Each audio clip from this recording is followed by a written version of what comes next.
Coding for psychiatric disease. Psychiatric disease is divided into two segments, substance abuse and psychiatric. Under substance abuse, you have HCC 54 and HCC 55, drug and alcohol psychosis and drug and alcohol dependence. They both have the same risk score, 0.42, and the psychosis trumps the dependence, but it doesn't really matter since they both have the same risk score. Under psychiatric, you have HCC 57, schizophrenia, and HCC 58, major depressive, bipolar, and paranoid disorders.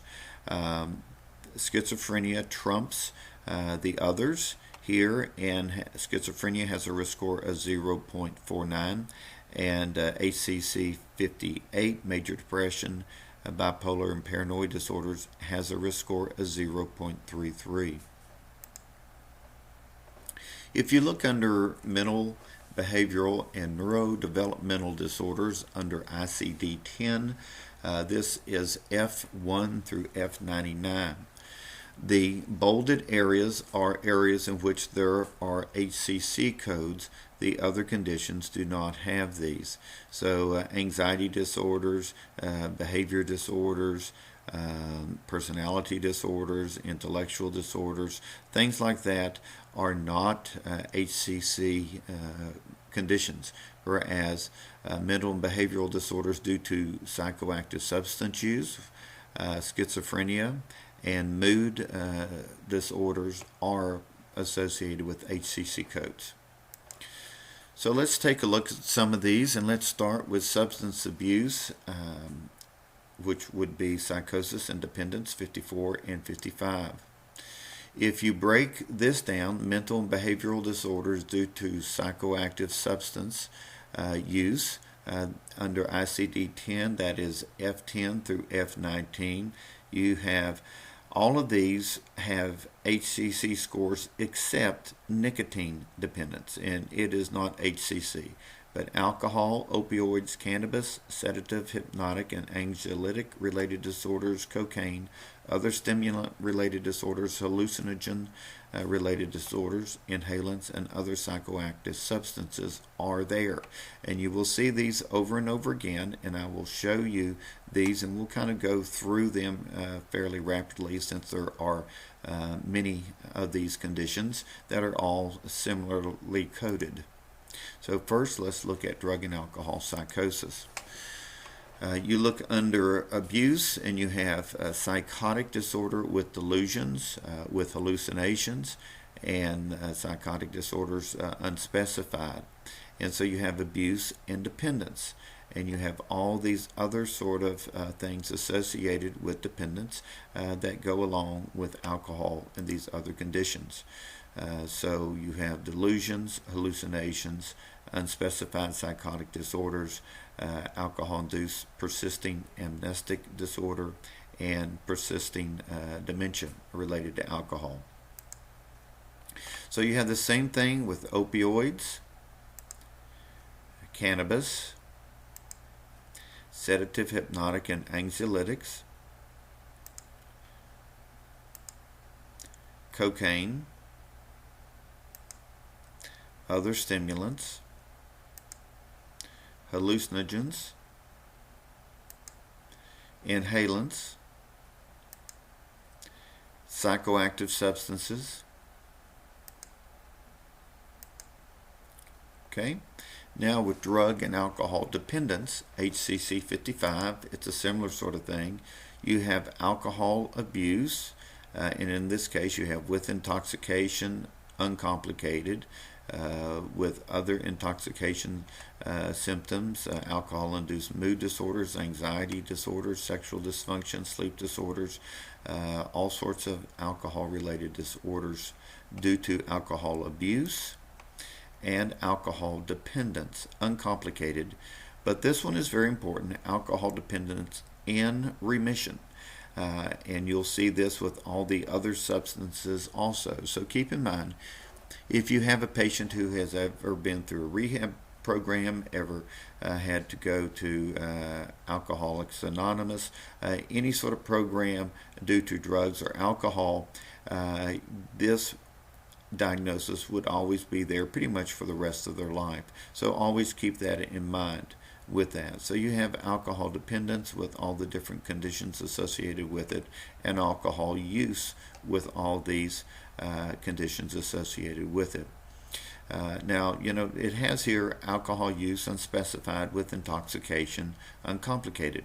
Now, I have not really talked to a coder about this, but I'm not sure that having a single episode of intoxication would be related here, although an acute intoxication might be if it went to the ER or something like that, or if it was related to some sort of legal problems. But anyhow, this is in there, and just keep that in mind.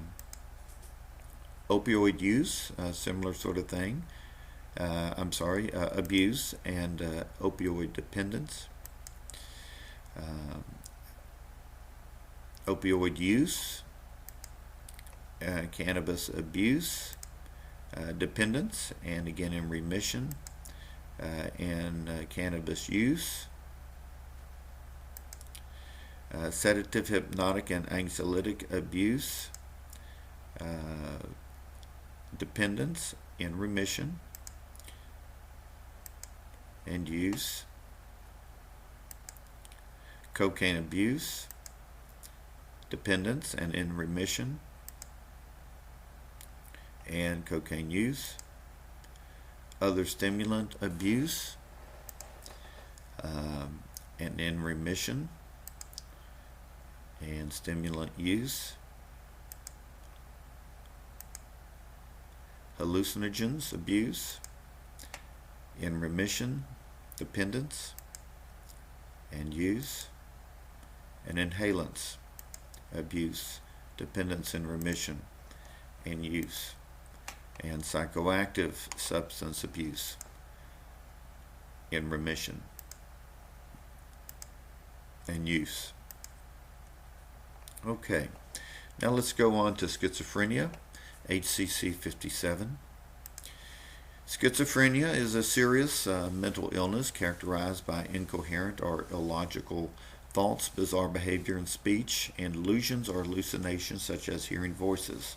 Schizophrenia typically begins in early adulthood, and this is adapted from the Encyclopedia of Psychology. Now, when you look at the ICD-10 codes, these mental type disorders are from F20 to F29. The bolded ones are associated with HCC coding. So if you look at F20, schizophrenia, and schizoaffective disorders, F25, these are both HCC 57. If you look at delusional disorders and shared psychotic disorder, that is HCC 58. So as you look at this, the F20s, you have all different types of schizophrenia. Let's look at major depression, bipolar, and paranoid disorders, HCC 58. Now,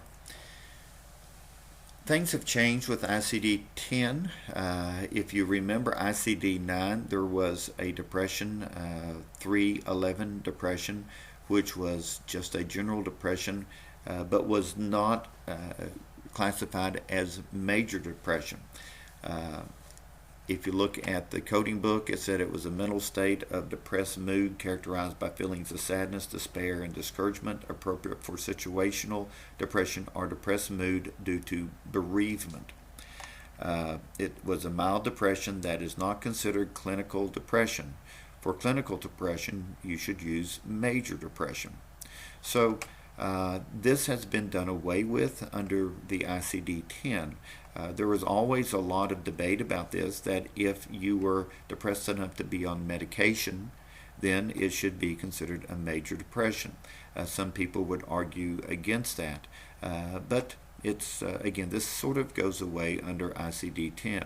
So this disorder, depressive disorder, not elsewhere classified 311 was not an HCC. In some EMRs, when things were classified from ICD-9 to ICD-10, it converted to ICD-10 F32.8 or F32.9, which are not HCCs but are in the major depression category. So let's talk about that when we get to it. Now, this is the PHQ-9. This was a questionnaire used for depression.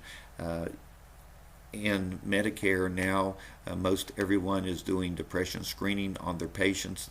Most do not use the PHQ-9. They use a much more abbreviated questionnaire. But these are useful in documenting depression because under the old criteria, major depression had to include all of these things, had to include either depressed mood or loss of interest of most activities, had to be 5 or more of these symptoms, including one of these, and then significant change in weight or appetite, 5% in 1 month, insomnia or hypersomnia, decreased concentration, decreased energy, inappropriate guilt, feelings of worthlessness, psychomotor agitation or retardation, suicidal ideation, and symptoms that had to last at least 2 weeks for this. So major depressions, bipolar and paranoid disorders, HCC 58. A bipolar disorder is a serious mental illness in which common emotions become intensely and often unpredictably magnified. Individuals with bipolar disorder can quickly swing from extremes of happiness, energy, and clarity to sadness, fatigue, and confusion. These shifts can be so devastating that individuals may choose suicide. All people with bipolar disorders have manic episodes, abnormally elevated or irritable moods that last at least a week and impair functioning, but not all become depressed. This is adapted from the Encyclopedia of Psychology. I'll throw this up here because I see sometimes when I review charts that someone is given a diagnosis of bipolar disorder simply because they have good days and bad days, and that is generally not what bipolar disorder would entail. Under ICD-10, F30 through F39 are the affective mood disorders. Include manic episode, bipolar disorder, major depression, single episode, recurrent episode, persistent mood disorders, and unspecified affective mood disorders. So this is F22, 24, and 30, delusional disorders, shared psychotic disorder. If you remembered, I showed you that before. It's the only condition in this particular F24. And manic episodes of different types in the F30. Now, I was curious because I don't remember shared psychotic disorders from my studies in medical school or any of my CME activities, so I looked that up. And that is a condition in which closely related persons, usually in the same family, share the same delusions. A disorder in which a delusion develops in an individual in the context of close relationship with another person who already has that established delusion, most likely as the consequence of schizophrenia or delusional disorders. Seems to me that I have seen several movies that use this as part of the plot, but anyhow, as a somewhat unusual condition, but I put this up just out of curiosity. Okay, so if you look at major depressive and bipolar and paranoid disorders, under bipolar disorders you have different characteristics and different types of bipolar disorders here. Recurrent and single disorders, recurrent or disorder, current episode, mixed, mild, moderate, severe, in remission, these sort of things. Bipolar 2, other bipolar disorders, and unspecified bipolar disorders. So now let's look at major depression because many of your patients have depression and you will be coding this on a daily basis. So let's look at this and make sure you understand it. Under major depression, major depressive disorder, single episode that is F32. So you have a single depressive disorder, single episode mild, moderate, severe with psychotic features, and severe without psychotic features, and severe with psychotic features. You have it with partial remission and in full remission. So even if you have a patient who's had a single episode of depression, has been on medication for a while, and is off that medication, you could say that they have a single episode in full remission, or partial remission in that, and so you can continue to diagnose that. Now, if you put in F32.8 other depressive episodes or F32.9 major depressive disorder single episode unspecified, these are not HCCs, and I would recommend that you review all of your patients when your electronic medical record transferred the depression disorders from ICD-9 to ICD-10. We found some mistakes in our EMR system, and which are getting corrected, but review this because these two diagnoses are not HCCs. So you would want, if it's a single episode, to use one of these diagnoses if appropriate. Now, when you look at, and again, this is that same chart showing that these are HCC codes, and the other two, the 32.8 and 9, are not HCC codes. If you look at recurrent depression, you have F33s, and again, you have mild, moderate, and severe without psychotic, and severe with psychotic symptoms, major depressive disorder, recurrent in remission, and partial remission and full remission. And in this case, the other recurrent depressive disorders and major depression disorder recurrent but unspecified, these are HCC codes. So if it's a single episode, F32.8 or F32.9, it is not HCC, but F33.8 and F33.9 are HCCs. And again, this is very important, and so be sure to code this right. You also have other persistent affective mood disorders here, and then you have suicide attempt. Now, when you look at suicide attempts, there were huge numbers of ICD-10 codes put in with bodily injuries, and a lot of these had to do with suicide attempts. So if you look under T14, injury of unspecified body region, you get unspecified injuries, but then under T14.91 you have suicide attempts, and so there are many things that are coded under this. And also, if you look at injuries, poisoning, and certain other consequences of external causes, S00 through T88 include injuries to different body parts here, including burns and poisonings and this sort of thing. Under T36 through T50 and T51 through T65, you have poisonings, and you have toxic effects of substances if they are in suicide attempts. These are all HCC codes, and there are many, many of them. So under poisoning, intentional self-harm, under these code areas, you have 339 different codes, and so I did not put all of them in here. But also in here you do have toxic effect of alcohol, intentional self-harm, and initial encounter, and also the sequelae of that.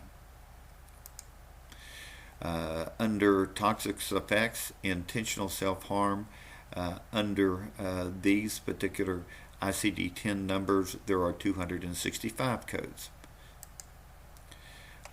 Also, under other and unspecified effects of external cause, T66 through T78, you see all these particular diagnoses here. Asphyxiation, T71, is an HCC code if indeed it is a suicide attempt.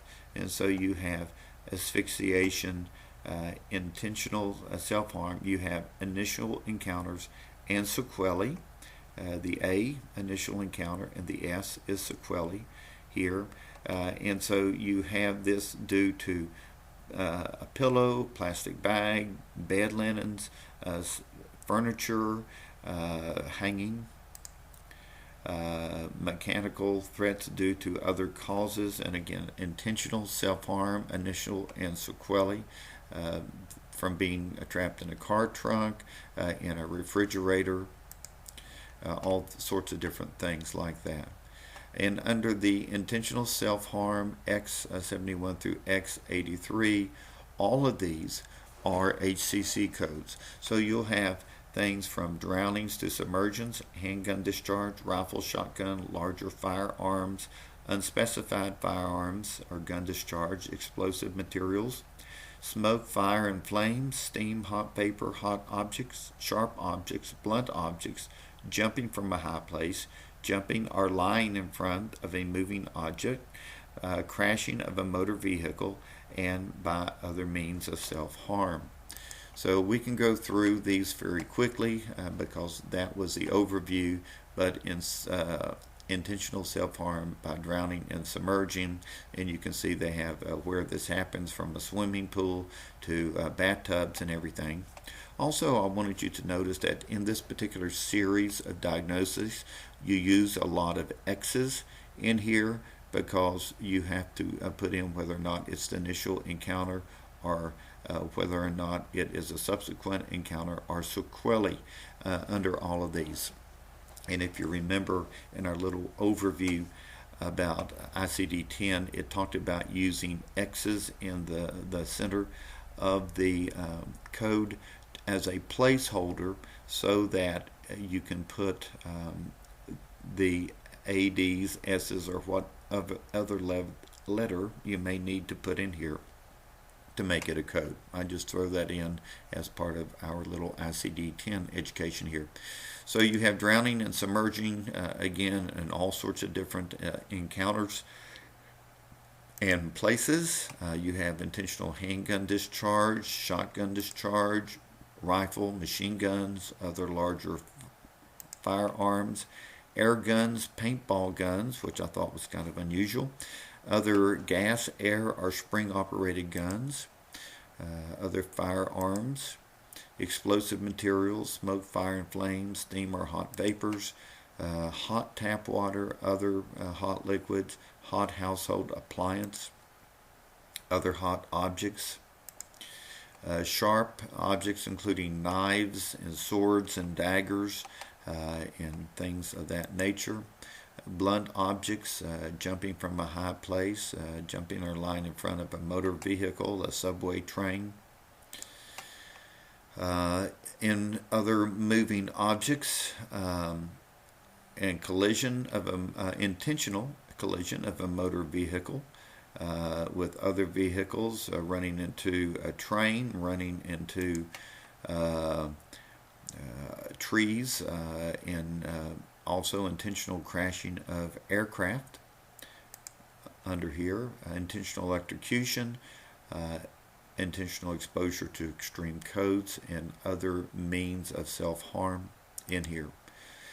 Okay, so now, how do I document major depression in a patient that has been on medication for several years? Previously, the patient has been coded as depression disorder, as we talked about, 311 in ICD-9. So generally, it is considered major depression if the patient has been on medication for a period of time. If the patient has seen a mental health specialist, I would document that. You should also ask the patient what kind of symptoms he or she had prior to being on medication and document this. Remember that you want your documentation to be thorough enough that an audit would not disallow your diagnosis. In ICD-10, all recurrent depression is an HCC. And again, these were the diagnostic criteria for Major depression, we've gone over this once, and I would encourage you to document as much of this as you can, at least once a year in your chart. So patients frequently tell me that they have had an alcohol problem in the past, but they have not had anything to drink for years. Is that something I should code and document? And the answer is yes. Alcohol or other drug problems that are in remission are HCC codes. Remember to document the history and that you will continue to monitor this. Okay, so chief complaint depression. History. 67-year-old man states that for the past 3 months he has been depressed almost every day. He states that he has no energy and sits around all day watching 24-hour news channels. His sleep is very restless and he doesn't have much appetite. He states that his wife is very concerned because he is normally a very active person. He states that he has been unable to concentrate enough to work a crossword puzzle. He has not thought about suicide. He is concerned that he will start drinking again. He had an alcohol problem when he was a young man and spent some time in jail due to public drunkenness. He has been totally sober for 15 years. Past medical history. Patient reports no other medical problem and he has never been hospitalized. Physical exam is unremarkable with a normal blood pressure, 132/78. Blood work shows normal thyroid studies, CBC, and blood chemistries. So he was begun on sertraline, 25 milligrams daily. In 2 weeks, the dosage is increased to 50 milligrams daily. He is encouraged to walk every day and to be rechecked in 1 month or sooner if the symptoms worsen. So, if you have coding dysfunction, you will code this as major depression, single episode unspecified, which is the F32.9, which has no risk score because it is not an HCC. So this patient would only have the demographic score of 0.288 and have a total revenue per member per month of $230.40. Now, if you do appropriate documentation and you are a good coder, you diagnose him with major depression, single episode, moderate, and he has an ICD-10 code of F32.1, a risk score of 0.33. He also has alcohol abuse in remission, F10.21, with a risk score of 0.42. So you add those risks together and it's 1.038, which would be revenue per month of $830.40. So that is an additional $600 a month or $7,200 a year into your Medicare Advantage plan, simply by coding properly and documenting what exists, and that is major depression, moderate, single episode, and alcohol in remission. But you must document these appropriately.